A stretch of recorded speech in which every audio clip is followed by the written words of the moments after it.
स्वाध्याय 6 प्रकीर्णन स्वाध्याय दाखला नंबर 5 આપણને એમ કહે છે કે x a cos θ plus a θ sin θ y a sin θ minus a θ cos θ પ્રચલ સમીકરણ છે। તો પ્રચલ સમીકરણ વાળા વક્રનો થીટા બિંદુ આગળનો અભિલંબ ઉગમ બિંદુથી અચળ અંતરે છે તેમ સાબિત કરો। ઉગમ બિંદુથી અચળ અંતર છે એમ સાબિત કરો। તો બે પહેલાનો પ્રચલ સમીકરણ તમને આપ્યા છે કે x a cos θ plus a θ sin θ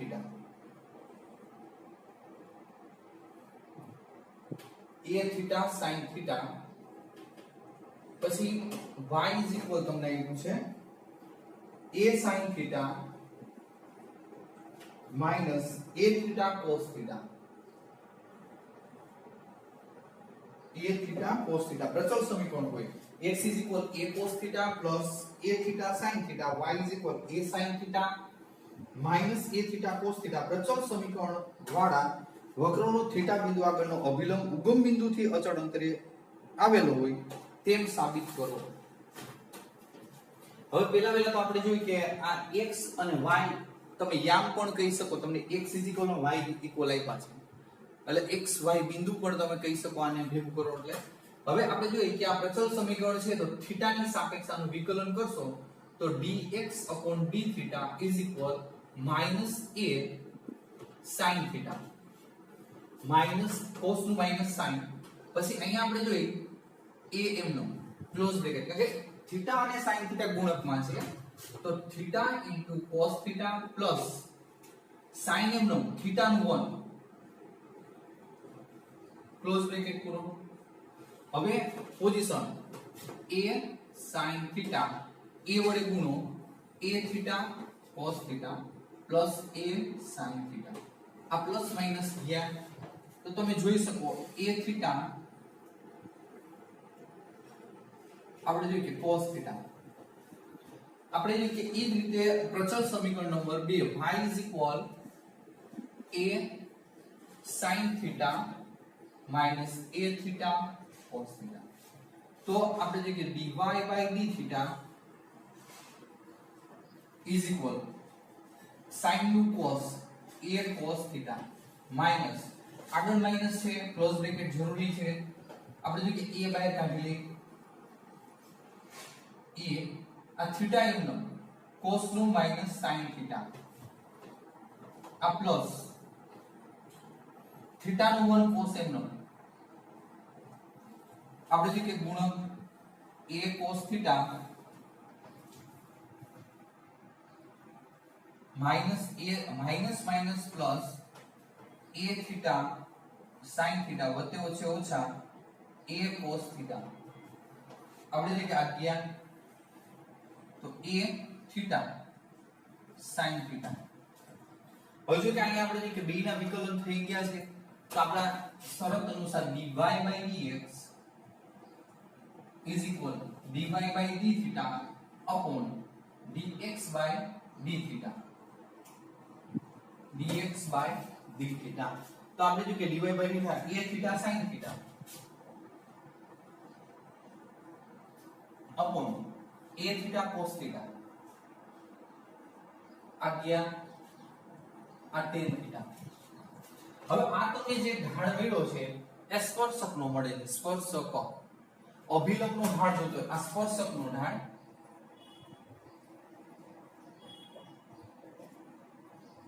dy by dx પછી અભિલંબનો ઢાળ m is equal minus 1 upon 10 જો વ્યસ્ત અને વિરોધી 10 ને ઉપર લઈ જાઓ minus cot θ રેડી તમે આ પણ કહી શકો minus cos θ upon sin θ। હવે જો કે અભિલંબનું સમીકરણની જરૂર પડશે કારણ કે અભિલંબના સમીકરણથી આપણે જે કે ઉગમ બિંદુથી અંતર કંઈક એવું માંગ્યું છે। હજુ અભિલંબનું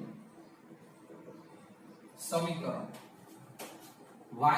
y1 is equal m x minus x1 therefore y minus y1 is equal આ તમને યામ y1 થશે બ્રેકેટમાં a sin theta minus a theta cos theta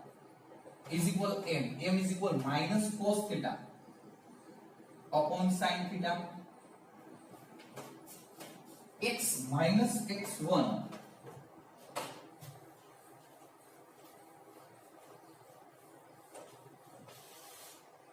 अब देखिए x minus x1 is equal x यार a cos theta plus આપણે જોઈએ કે a cos theta અહીંયા સોરી ક્લોઝ બ્રેકેટ જરૂરી છે બાળકો આગળ માઈનસ છે એટલે a cos theta plus a theta sin theta ફરીથી જો આપણે જોઈએ કે ym નો y1 is equal a minus એટલે બ્રેકેટ જરૂરી a sin theta minus a theta cos theta પછી ઢાળ માઈનસ cos upon sin આપણે સાબિત કર્યું તો પછી x minus x1 તો ઇક્વલ જો આગળ માઈનસ છે એટલે આપણે જોઈએ કે કાઉન્સ કરવો જરૂરી છે a cos theta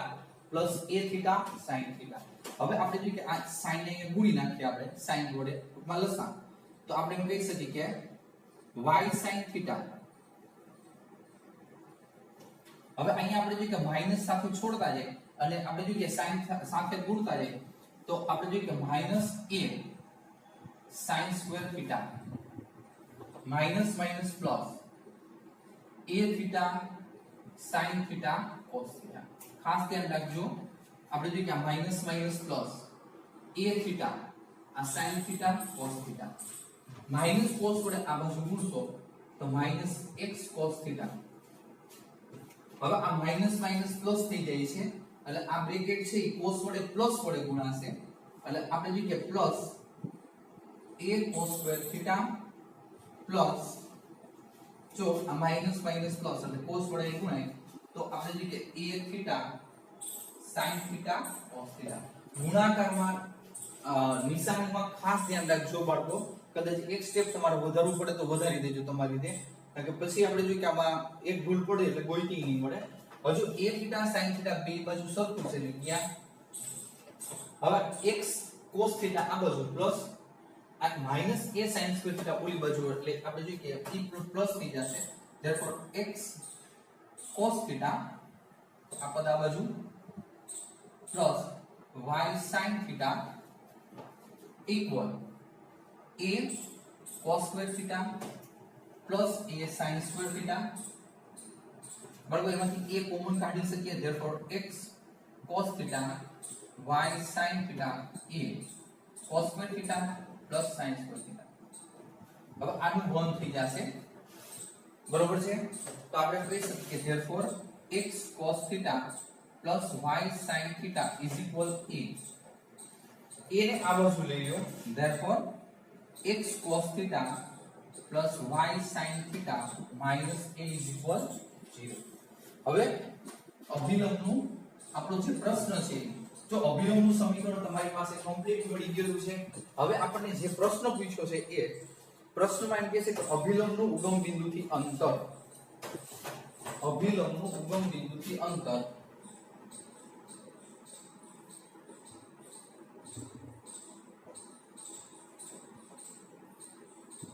આપણે જોઈએ કે ડિસ્ટન્સ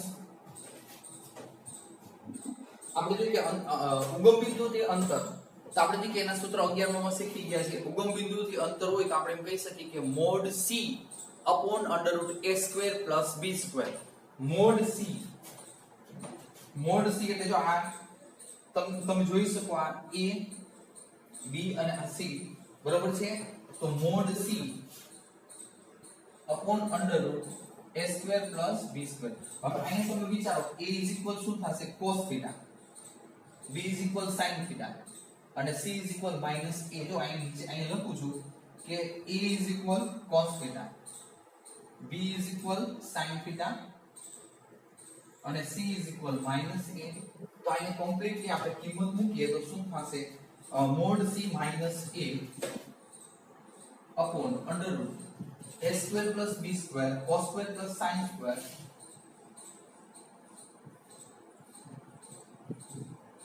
તો આ 1 થઈ જશે 1 નું વર્ગમૂળ 1 આ માનકની બહાર નીકળશે એટલે પ્લસ થઈ જશે 1 તો આપણે જો કે અભિલંબનું ઉગમ બિંદુથી અંતર અચળ છે એમ સાબિત કરો તો આ a છે એ અચળ છે આપણે સાબિત કર્યું બરોબર બરાબર અચળ રેડી